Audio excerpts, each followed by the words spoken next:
Buenas tardes. El cine de Rafael Filippelli nos interpela y nos inquieta. Nos hace pensar y naturalmente nos desconcierta. Sus temas, la espera, la inminencia de los hechos, el pensamiento como la disposición irrenunciable, la memoria, la mirada descarnada sobre la vejez, recorren buena parte de su filmografía, en la que además de un acto de creación puramente artístico, se perfila con suma claridad una reflexión de tipo intelectual. Cineasta un poco secreto, como lo definen David Oubiña y Sergio Wolf, director, docente, ensayista y maestro de las nuevas generaciones de críticos y de cineastas, a quienes transmitió el oficio de filmar, enseñó a apreciar las películas y a escribir sobre ellas. ¿Acaso Filippelli sea uno de los pocos directores argentinos de su generación para quien el cine es sobre todo arte y vehículo de ideas y no un espectáculo de entretenimiento distensivo y anodino?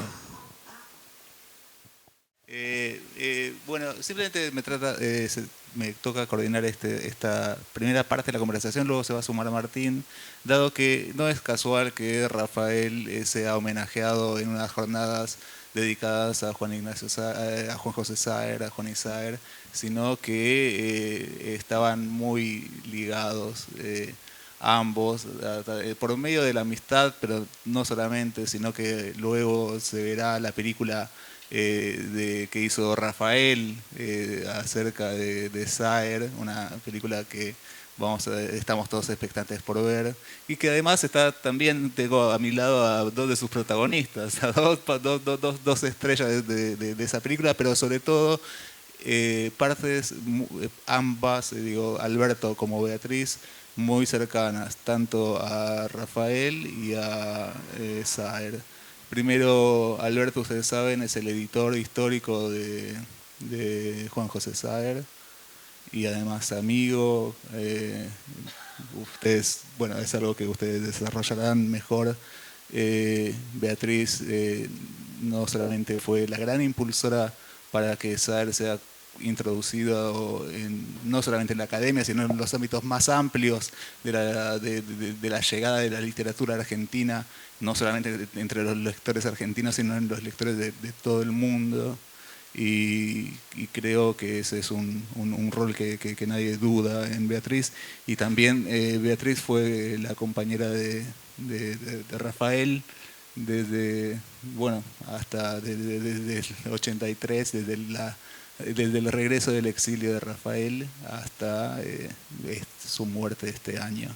Entonces, creo que le decía a Martín, al otro Martín, al organizador de estos encuentros, y junto a Valeria y a todo el equipo, que si uno creyera en la astrología, diría, bueno, esto es un momento más o menos en el cual los planetas se conjugan y tenemos a Alberto y a Beatriz hablando de Rafael y de Saer, a los dos acá. Es un evento que no creo que pocas veces se ha producido y espero que pueda ser, disfrutado, aprovechado, primero que todo por ustedes dos y luego por el público acá presente. Así que les voy a preguntar simplemente para dar inicio a esto.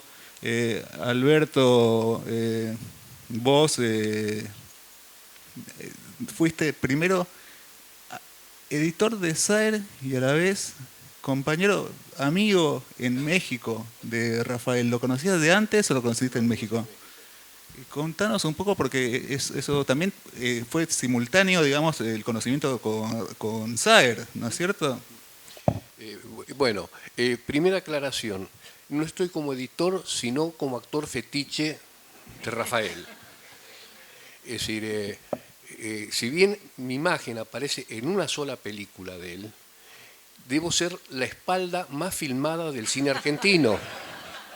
Es decir, así que bueno, como actor fetiche, sí, lo conocí a Rafael en México. Me alegró la primera imagen, que se saca la corbata, porque yo hoy me olvidé que pensé que era mañana la película. Es decir, y Beatriz me critica que ya no uso corbata. Y hoy justo me vine hasta con remera, ni siquiera con la camisa. Tenía una camisa blanca lista para mañana, es decir, sin corbata, pero bueno, aproximándome a la imagen de actor que tengo ante cierto público. Sí, lo conocí en México. Es decir, voy a contar una anécdota.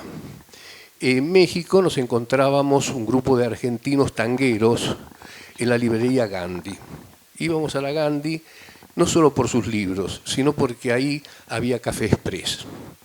El grupo de tangueros era Rafael, Portantiero, el Negro Tula, voy a algunos nombres que no conocen, pero bueno, esa era la mesa tanguera.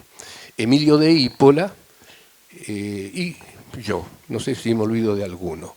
Y las discusiones siempre eran las mismas. Rafael, además, conocía mucho, y siempre la discusión era cuál era el mejor cantor, si el trato a Floreal, que generalmente coincidíamos en eso. Generalmente eran cantores de Troilo. Un día estábamos así discutiendo y se acercó un mexicano y se incorpora a la mesa. Y bueno, quiero aclarar algo. En México, la Constitución de 1917, producto de la Revolución, tiene un artículo, el 33, en donde si un extranjero habla mal de México o hace algo contra México, es expulsado. En general éramos todos porteños, menos Tula, es decir, que era catamarqueño, pero se creía que era cordobés. Y estamos ahí. En general, no solamente en México, sino en el resto de América, el porteño no tenemos muy buena fama. Somos bastante rechazados. Yo, que viajé mucho por América por cuestiones de trabajo, trataba de hablar despacito, es decir, de no usar el imperativo sentate, es decir, esto sí que generaba rechazos muy grandes. Bueno, de hecho estábamos ahí y se acerca el mexicano y nos pregunta, no sé cómo surgió la conversación, si nos gustaba México. Por supuesto que sí, todos, es decir, Rafael calladito. Es decir, y en un momento sale y nos pregunta, bueno, ¿les gusta? Porque ustedes comen mucha carne y el picante no... Es decir, ¿la comida mexicana les gusta? Los cuatro, dijimos, sí, nos encanta la comida mexicana, consumimos comida mexicana un montón, cada uno decía, sí, me gusta tal pozole, me gusta tal cosa, es decir, cuidándonos.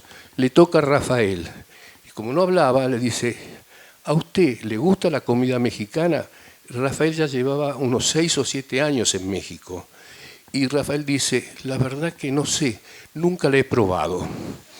Ese es el tipo de humor de Rafael que siempre nos dejaba pagando. Es decir, bueno, y lo conocí, es decir, fue el primero que regresó del grupo grande que éramos, es decir, estábamos agrupados en torno, bueno, éramos un grupo de amigos que nos conocíamos de Buenos Aires y algunos que se incorporaron. Oscar Terán, yo lo conocí en México, pero bueno, algunos, la mayoría, ya nos conocíamos de acá de Buenos Aires. Rafael fue el primero que se fue. Y para contar lo querido que era Rafael, aunque hacía bromas, es decir, ese humor, es decir, tan de él, esas salidas, es decir, y siempre la corbata british, de seda inglesa, el saco tweed, siempre impecable. Es decir, le hacemos una despedida y se hace una obra de teatro que le escribió, es decir, bueno, de Rafael hacía Elvio Vitale.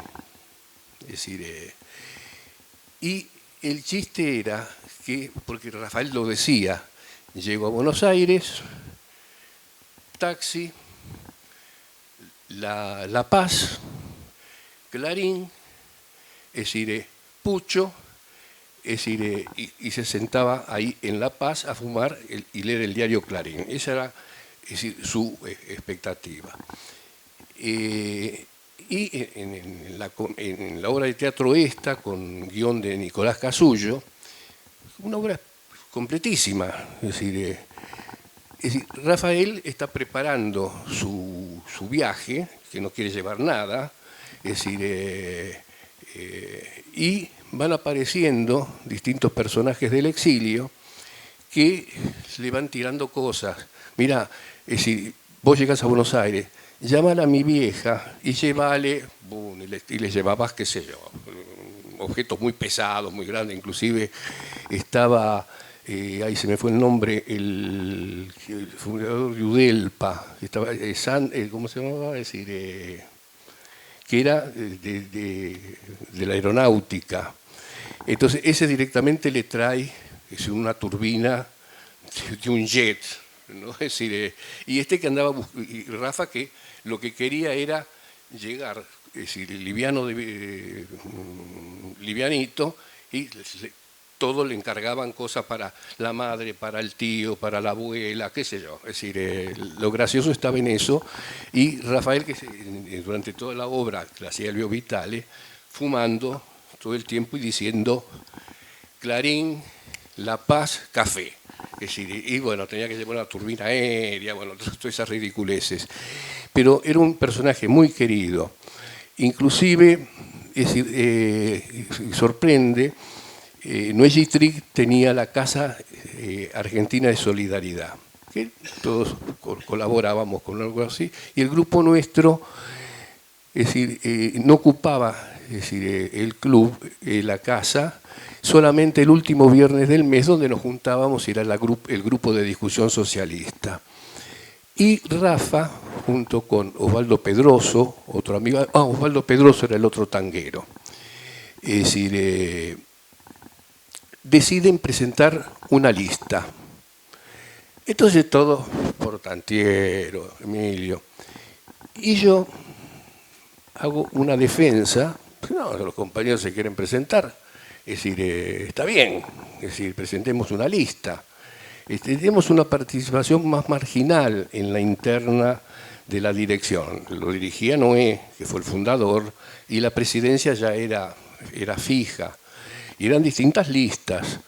Presentamos la lista de Rafael, yo hago la defensa, me apoya Pancho Aricó, después, pero bueno, si quieren que vayan. Armamos la lista y no sé si por atractivo de la fórmula o porque nos creían más ajenos al CAS que otros, la cuestión que salieron segundos, es decir, casi Rafael termina siendo presidente del CAS, desplazando a Noé, pero no, por poco, pero las encuestas nos daban mal, como siempre las encuestas fallan. Es decir, y Rafael se tomó muy en serio y militó con discurso, es decir, se habían propuesto con Pedroso que querían dirigir el CAS. Hecho que no se conoce de Rafael, pero bueno, hizo una campaña que casi lo destrona a Noé, Contorno. Bueno, Rafael, una sola cosa como el cine, el documental, es decir, es ficcional, eso lo dijo montones de veces, mejor lo va a explicar Beatriz, es decir, consideraba que era un documental tan ficcional como una película no documental, es decir, y que era esto es una película, es decir, no un documental, pero con conocimiento del personaje, porque lo que atrae de la película que vamos a ver es que conoce, es decir, la obra de Saer, lo conoce a Saer y conoce todos los rituales, porque es una película donde, es decir, todos los tics, es decir, desde cada viaje de Juani se repite. Despedida en Francia con los amigos, es decir, el tren a Rennes, es decir, la rutina en Francia, las lecturas que tienen, y después el viaje a Buenos Aires, y ahí es todo rutina. es decir, y termina con un asado, es decir, como corresponde. Pero bueno, no les voy a adelantar, es decir, pero eso ahora la dejo, es lo que se me ocurre en este momento. Después, si Beatriz da algún pie, por ahí hago algún agregado. Pero bueno, acá estoy como actor, es decir, y tiene una cuenta pendiente conmigo Rafa. Yo aposté a Rafa, dije, de acá paso a Godard o Antonioni. Bueno, Godard siempre, cada vez que yo me ofrecía, estaba ocupado, estaba haciendo otra cosa. Y Antonioni, que casi me dice que sí, se murió antes.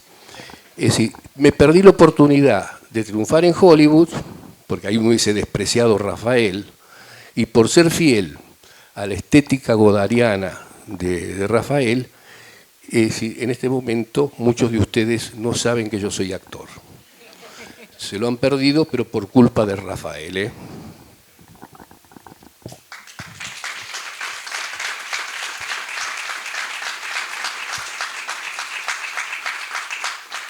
Beatriz, dos cosas antes, porque hace poco hablábamos con Beatriz, porque suena a que contó Alberto la mesa de los tangueros como una mesa de discusión teórica. Sin embargo, Rafa cantaba, y no solamente cantaba, sino que también bailaba, ¿no es cierto? ¿Qué tengo que contar? ¿Qué es? Contá eso. Tenés el micro. Yo siempre me pregunté por qué la familia de los Filippelli, padre, madre o lo que fueran, no se les ocurrió darle una formación musical a su hijo. Porque tenía esto consolidado. ¿Lo agarro? ¿Por qué no se les ocurrió a esa familia darle una formación musical a su hijo? Porque este juicio que yo estoy dando no parte de mí, sino que Federico Monjó, el gran crítico musical de Argentina, estaba completamente maravillado de cómo Rafael podía seguir, cantar, entonar y variar sobre una melodía. Que es como la familia siempre están construyendo destinos equivocados para las personas. Es una constante de la familia, debía ser una definición. La familia es una institución que alberga a las personas y le fabrica destinos equivocados contra los cuales las personas en un determinado momento de su vida, si se dan cuenta de la equivocación, pueden corregir. Pero a veces darse cuenta cuesta más y a veces toma más tiempo. A Rafael no le dieron formación musical. Después de lo que vos has contado, no le dieron formación musical. Por supuesto, siempre llega la persona con mentalidad cuadrada y académica, que cuando Rafael ya tenía 40 y pico de años, le dijo, Rafa, vos tendrías que estudiar un poco de música en serio para seguir las partituras en serio, no según la altura que aparezcan las notas en los pentagramas. Yo leía música y desentonaba como un gato enojado. Pero leía música desde muy chica porque la música era considerada una parte de la formación de las mujeres viejas hoy, pero que en algún momento, créase o no, fueron niñas y jóvenes. Y Rafa se resistió a eso con enorme buen criterio. ¿Qué iba a incorporar a los 50 años o a los 40 años? ¿Qué iba a incorporar? No iba a incorporar nada, su voz seguía siendo perfecta, llegaba a las alturas y picaba en las alturas sin desentonar. Era un bajo más mediocre porque no tenía ese registro, pero llegaba ahí donde uno dice un tenor bajo, digamos. Y todo eso se perdió sin grabación. Cuando yo pienso que eso se perdió sin grabación, dijo, así como la gente saca fotografías idiotas durante toda su vida, se hubiera podido grabar estas grabaciones para que uno pudiera en algún momento recordarlas. La sensibilidad musical de Rafael iba, en cuanto al canto, iba para el lado del tango y de la música americana. Y sus grandes estrellas eran Ángel Vargas, por un lado, y Verón, por un lado, y Sinatra, pero también Bing Crosby. Ahí era más amplio, no era tan era un contemporáneo Rafael de Sinatra, no estábamos hablando de un rockero que había descubierto la semana pasada, sino que por edad era un contemporáneo de Sinatra. Sinatra y también Bing Crosby seguro, y adoraba a Ella Fitzgerald. Adoraba a Ella Fitzgerald y se entusiasmaba con esos diálogos musicales que hacen Ella con Armstrong, que es un solo disco que son diálogos musicales extraordinarios, de una mina que llega a ser, de una mujer que llega a ser casi soprano, con un tipo que llega a ser un bajo, casi yo diría desagradable como bajo, así como es la maravilla más absoluta con la trompeta. Siguió escuchando jazz, acá voy a hacer un mea culpa, siguió escuchando jazz hasta el final de sus días, y el tango, la proporción de tango en mi casa bajó dramáticamente, no porque viniera ningún general de la nación para prohibirlo, sino porque yo no había sido criada en el tango, no me gustaba el tango, porque el tango hay que vivirlo desde un momento de la vida, como ciertas formas folclóricas. A mí no me gustaba el tango y decía, bueno, sí, si pasás a Ángel Vargas un rato, o Verón un rato, está bien, pero entonces casi quedó prohibido en mi casa, porque una cosa que hacíamos era escuchar música juntos. Él me tomaba exámenes terribles. Ese saxo que está sonando, ¿es realmente un alto o es un tenor que está fingiendo ser un saxo alto? Es decir, me tomaba ejercicios que estaban mucho más allá de mis posibilidades, pero que me hicieron aprender todo lo que sé de jazz, verdaderamente, lo aprendí ahí. Todo lo que sé para reconocer cómo está tocando una trompeta y cuáles son los méritos de Eric Dolphy en la flauta, todo eso lo aprendí ahí. Quiero decir, estoy contando la historia de un aprendizaje. Yo no podría decir si aprendió algo de mí, excepto que yo fui, y acá este es mi gran honor, con esto merezco el aplauso, termino, merezco el aplauso. Yo fui la persona que en unas vacaciones, que fueron las primeras o las segundas en Córdoba, soy fanática de las vacaciones en Córdoba, como buena porteña, le di cicatrices. Él no había leído a Saer, lo tenía, creo, vagamente como un escritor para élites, y él, pese a que era un faulkneriano absoluto y un chandleriano absoluto, no había tocado esa. Chandler era su pasión y su admiración era Faulkner. Y le di cicatrices y ahí lo mandé en cana. Lo mandé en cana, es decir, quedó pegado. Quedó pegado incluso al comienzo de Cicatrices, que si ustedes recuerdan, el juego de billar quedó completamente pegado, y creo que ahí empezó a trabajarle sin que él se diera cuenta lo que va a ser su relación cinematográfica con Saer. O sea, que hice todo tipo de maldades, pero bueno, por alguna voy a encontrar una puerta de entrada a una parte mejor en el tiempo que se aproxima. Muchas gracias.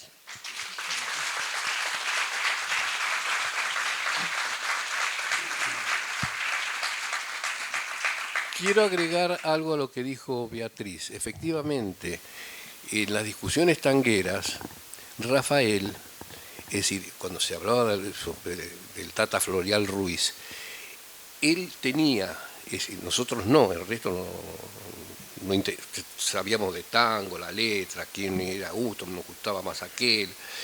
Es decir, Rafa te decía, en tal tango, cuando Troilo lo hace llevar, y entonces decía, la voz a Marino, y vos, entonces te llevaba él, es decir, en el tercer movimiento ahí, el gordo lo hace, es decir, le cagó la vida, lo dejó, es decir, a Marino, pero logró un alto. A él no le gustaba mucho Marino, pero me acuerdo, porque no sé qué tango, pero y él interpretaba ese alto, y que y hacía la voz de Troilo, dale, más alto, más alto, más alto, más alto.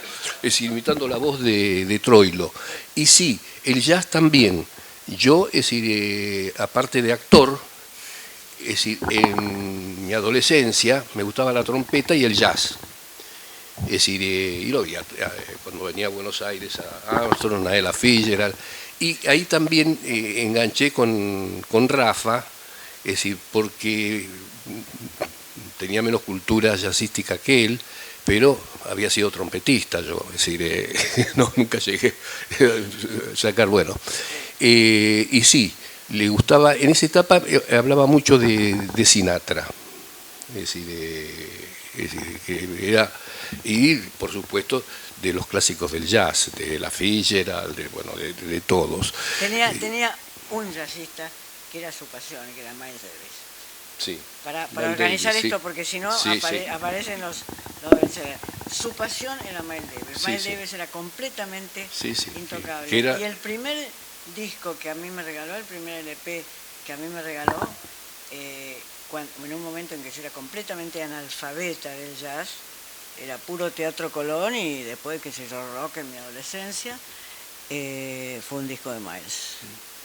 Yo llegué hasta Dizzy Gillespie y Miles Davis me regalaron un montón de discos, pero bueno, lo incorporé tarde y mal. Pero hasta Dizzy Gillespie, ahí lo acompañé a Rafa, pero a él le gustaba más Miles Davis, efectivamente. Era su músico, Sí, Miles sí, Davis sí, sí, era sí, su sí, músico. sí.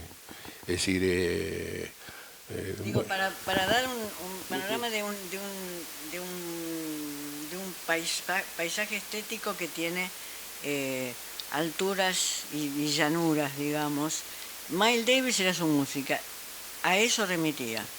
Como en el otro plano, Sinatra era su canción, después le podía poner el que fuere, pero Sinatra era su cantor. ahí le incorporábamos y se discutía si Tony Bennett era mejor o no que Sinatra, el otro italiano, es decir, pero porque había grupos también, no eran jazzísticos, pero es decir, discutíamos de todo. Es decir, y yo recuerdo que apareció en un momento Tony Bennett, es decir, y bueno, empezar a escuchar Tony Bennett a ver si era cierto, es decir, y cantaba muy bien. Acaba de fallecer. Canta muy bien, están los discos. Sí. Pero Tony Bennett, en la música popular, la culminación era Sinatra, entraba Bing Crosby, entraba ella, y por supuesto Tony Bennett le parecía extraordinario, pero con los límites que frente a decir Bing Crosby, fundador de una forma de cantar la música popular norteamericana, Ella Fitzgerald, de una originalidad con la cantante mujer más original que aparece hoy, después eso se abrió, y Sinatra. Después escuchó otros, pero otros porque yo los traía, digamos. Pero nada más. Quería continuar con lo siguiente porque acá se da una particularidad interesante, me parece, que es que además, y acá quería invitar también a Martín Prieto a sumarse a la mesa porque podemos decir que estamos frente al lado, quiero decir en mi caso, pero frente de ustedes a personas que han tenido la relación con Saer, no solamente como un editor que solamente se dedica profesionalmente a la edición de sus textos, no solamente una crítica como Beatriz, también que se dedica simplemente a la lectura y a la elaboración sobre esos textos, o como Martín, que también ha escrito tanto sobre Saer, sino que también compartieron la amistad. Y podemos decir incluso, digamos, que acá hay un caso único, porque si hay alguien en el universo que conoce desde chiquito, literalmente, a Saer, es Martín Prieto, que lo conoce desde la tierna infancia. Pero esta amistad también podía ser entre Beatriz, Rafael, Saer, también con discusiones acaloradas, ¿no es cierto? Terribles, sobre todo las discusiones políticas. Eran discusiones terribles, no porque estuviéramos, como se usa decir ahora, de lados diferentes de la grieta.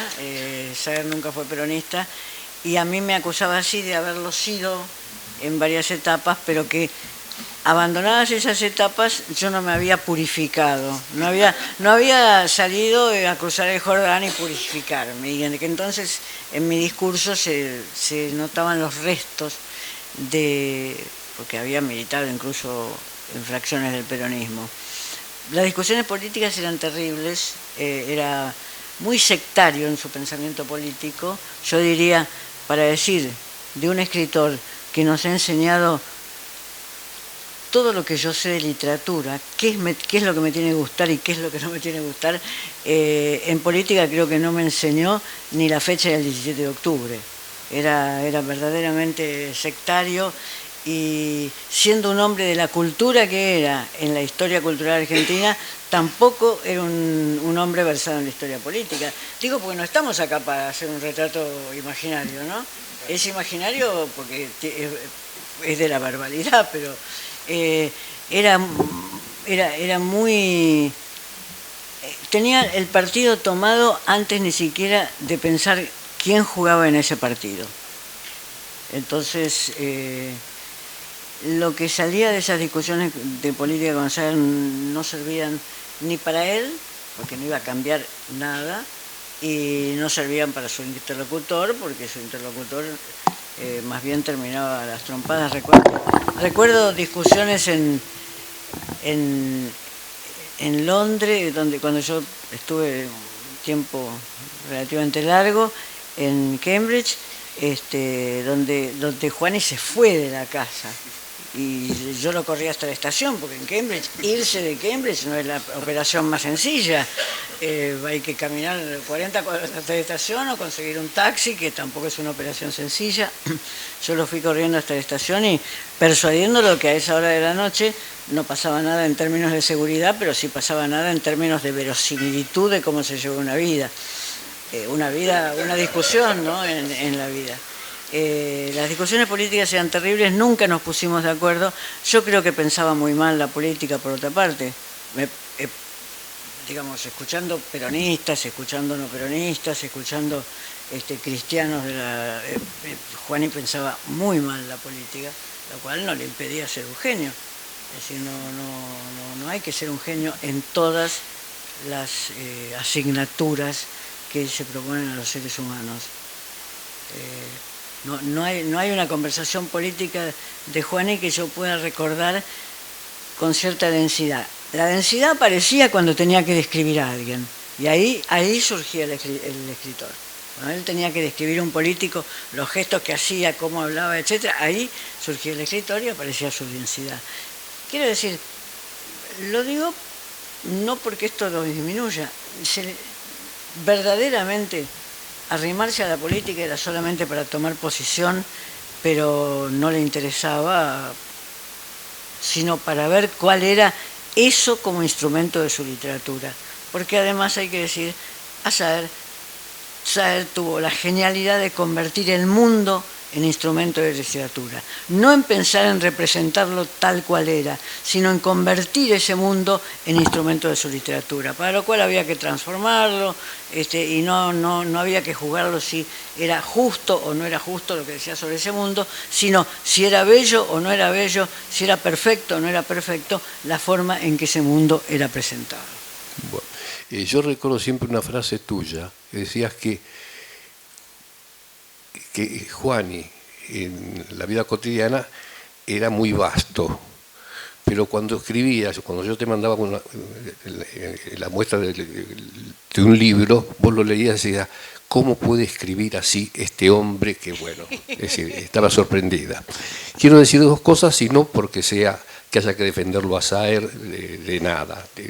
Saer lo defiende su obra. Saer efectivamente, El río sin orillas, por ejemplo, es un Saer antiperonista. Es decir, pero tiene más matices de lo que uno supone. Él decía siempre que, parece una perogrullada, que él era escritor cuando escribía. Es decir, y todo lo que lo limitara, tenía un trabajo muy liviano en Rennes, y esa hora, salía un lunes, volvía el martes a la media tarde, le hacía perder tiempo. es decir, no podía escribir en ese periodo. Y quiero decir algo, por ejemplo, acá se recordó los personajes sindicales de Cicatrices y de Responso. Ahí no aparece un gorilaje, aparece, sí, se puede interpretar de muchas maneras. Pero, es decir, Saer durante todos los años que vivió en Francia no pisó nunca la embajada argentina. La primera vez que va es cuando Alfonsín va a Francia, invita, se hace invitación a los argentinos en París y Juani va. Ese famoso llamado que vengan a la Argentina a trabajar, los científicos, bueno. Y creo que otra vez más durante el periodo alfonsinista. Después dejó de ir, es decir, con Menem, con todo, y volvió a la embajada argentina cuando viajó Kirchner. Con Kirchner tenía afinidad, le gustaba lo que hacía, es decir, no lo veía como peronista, sino lo veía como un tipo transformador.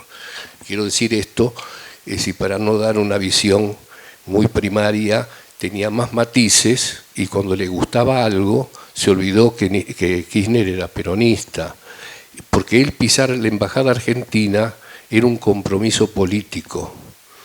Es decir, lo pisó con Alfonsín y con Kirchner. Y con Kirchner a la llamada le gustaba lo que hacía. Es decir, bueno, era eso. Es decir, lo que quería aclarar, porque tiene más matices que el gorilismo. Efectivamente, El río sin orillas, que es un libro maravilloso, la parte peronista, es decir, pierde los matices, es decir, y el relato, es decir, pero bueno, los incorpora y está muy bien. Es decir, es uno de los grandes libros, es decir, Se joroba que es por encargo, pero es uno de los grandes libros de Juani. A mí me encanta ese libro, por ejemplo. Sí, yo creo que lo que vos describís con Kirchner es cierto. En los 2-3 primeros años le pasó a carrada de intelectuales, incluyéndome a mí, digamos, incluyendo a gente que ya no tenía en los últimos 30 años nada de peronismo, es cierto. Y también lo que creo que hay que pensar es que no se mantiene la relación con la política con la misma intensidad a lo largo de toda una vida. Cuando ya llega este siglo, digamos, siglo en el cual vivimos, la relación con la política en muchos de nosotros estaba atenuada.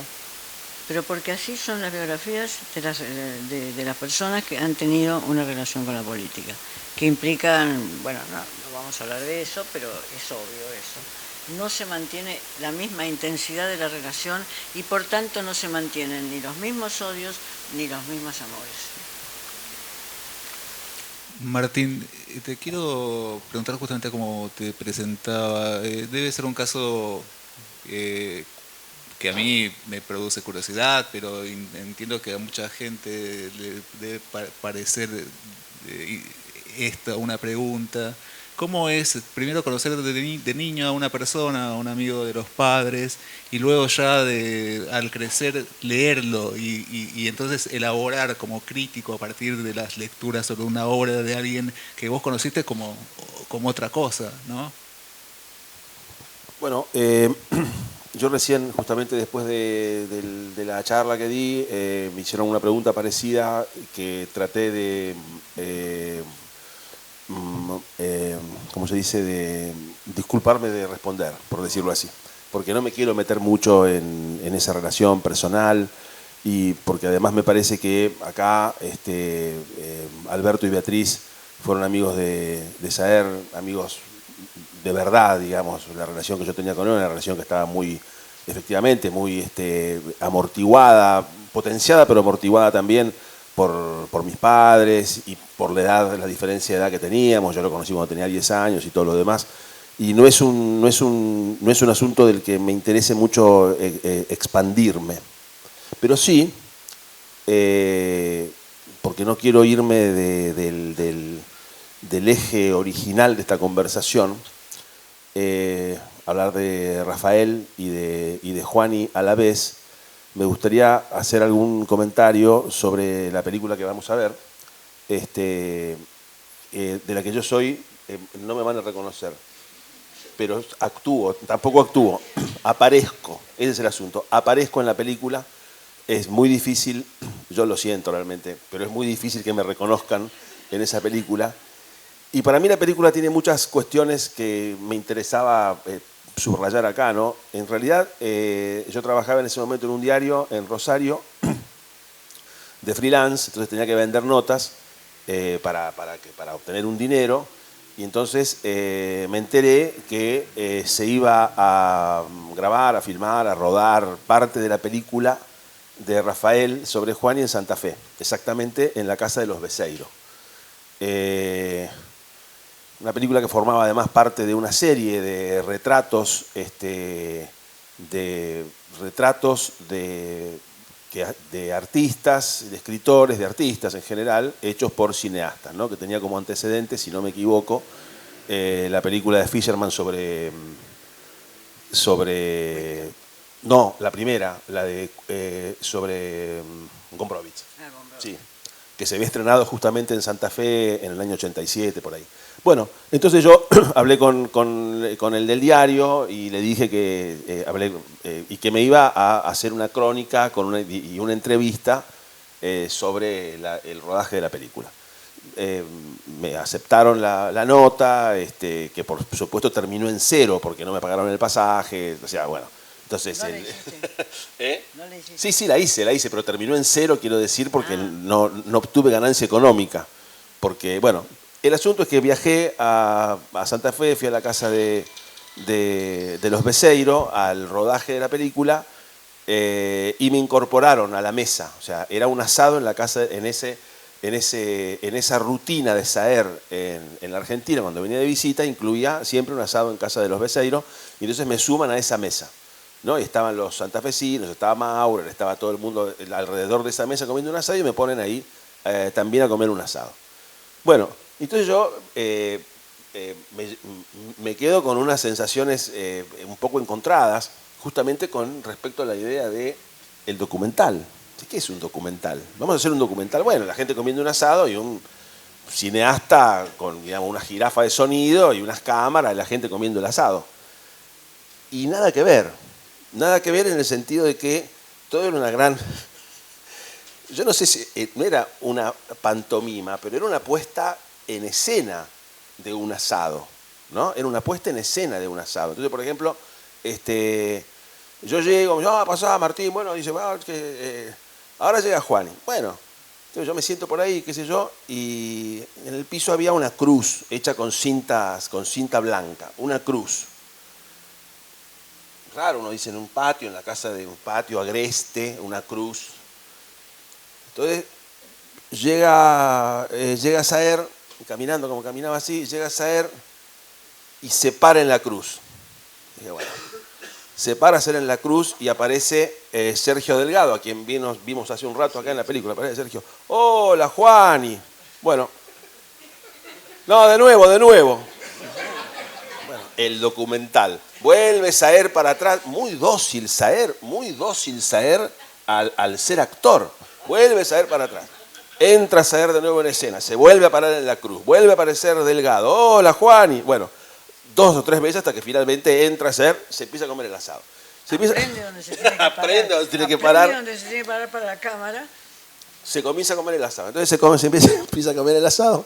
Y estaba Rafael, que Rafael yo lo había conocido mucho, porque nos veíamos en reuniones, cuando hacíamos las reuniones del diario de poesía que se hacían digamos, compartíamos espacio con Punto de Vista, con el Club Socialista, o sea que nos veíamos en Buenos Aires un montón en esos años, pero nunca lo había conocido como director dirigiendo. Y era como un loco, ¿no? Dirigiendo una película. Entonces gritaba, daba órdenes, tenía un equipo de gente que le respondía como soldados. Y en el momento más delirante de todo eso es que hay un momento en el cual alguien está hablando, no me acuerdo quién, diciendo qué en la película, y vienen unos tipos que no eran forzudos, pero los hicieron trabajar como tales, y lo agarran a Maurer y lo levantan de la silla y lo sacan de cuadro. Porque se ve que Maurer molestaba lo que Rafael quería mostrar. que estaba hablando Juan y diciendo no sé qué, y se ve que Maurer estaba así medio para adelante, medio perdido, medio pensando que estaba actuando para un documental, ¿no? Que era documento lo que se quería mostrar, lo agarran de la silla y lo tiran para atrás. Bueno, esa fue la grabación de ese momento, que para mí estuvo buenísimo, porque bueno, pero después está la película propiamente, ¿no? Y la película, en la película hay una escena extraordinaria en la que yo pensé mucho, porque Rafael los reúne a Saer y a María Teresa Gramuglio en la casa de María Teresa. La película se filma, yo creo que en el 94, me parece, y Juan Pablo Renzi había muerto 2 años antes, en el 92, que fue una muerte que para todos nosotros fue muy impactante. Era joven, era un tipo increíble. Bueno, entonces está en el living de esa casa en Caballito, donde paraba Saer, además, después dejó de parar, un cuadro de Juan Pablo de fondo, y están conversando. Y María Teresa, esto lo hablábamos con Nora cuando veníamos para acá, María Teresa, probablemente por su propia personalidad, o porque es sorda, que también tiene que ver, estaba completamente indiferente a la cámara, a Rafael, le daba lo mismo. O sea, era una verdadera actriz de documental. Le daba lo mismo todo lo que pasaba alrededor, la jirafa, qué sé yo. Y María Teresa hablaba y le decía, y Juan, y más o menos, no, Juan y muy por el contrario, Juan y muy atento a la cámara. Y María Teresa muy desatenta. Y en un momento dado, en ese documental, que uno esperaba que fuese un poco agiográfico, ¿no? Digamos, bueno, acá el gran escritor, qué sé yo. María Teresa se da vuelta, lo van a ver, sí. Se da vuelta, lo mira y le dice, Juani, dice, ¿cuándo vas a volver a escribir una novela como Cicatrices? Yo pensé mucho en esa escena, un montón pensé en esa escena, porque realmente si alguien no hubiese querido, ni consciente ni inconscientemente, hacer una pregunta fea, entre comillas, ¿no? Cicatrices es, bueno, la novela que hablaba Beatriz recién, del año 1969, de la cual María Teresa escribe una reseña extraordinaria en la revista Los Libros. Es como la primera gran reseña favorable que recibe la obra de Saer, escrita por María Teresa contemporáneamente a la publicación de ese libro. Y para mí la pregunta de ese libro, y es una pregunta, la pregunta que le hace María Teresa, y que es algo que yo siento acá, mientras los escuchaba recién a Alberto y a Beatriz, la pregunta de María Teresa era, Juani, ¿cuándo vamos a volver a ser jóvenes?